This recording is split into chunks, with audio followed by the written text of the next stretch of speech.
Doble o nag-triple pa ang aura niya kumpara sa aurang nahigop ko sa kanya kanina.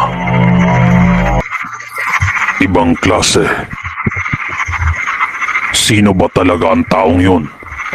Kakaiba ang pamamaraan niya sa paggamit ng Nen.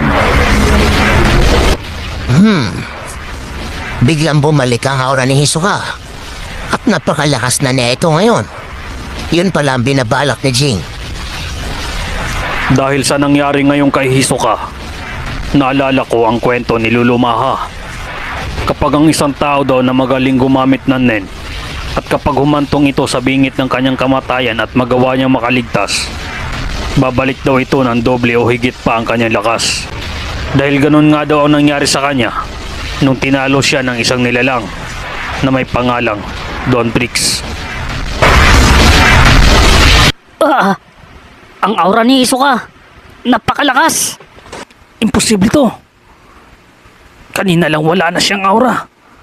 Pero ngayon, sobrang lakas na ito. Talagang pinahirapan ako ng pananggalang na yon. Dahil hanggang ngayon ay hindi pa rin natanggap ni Hisoka. Yun na lang ang kailangan niya ngayon. Ang Divine Shield and Secret Spirit. Para mapagaling ang mga durog niyang mga buto. Kahit nung bata pa lang ito si Jing, ay talagang humahanga na kami ni Isaac Netero sa kanya.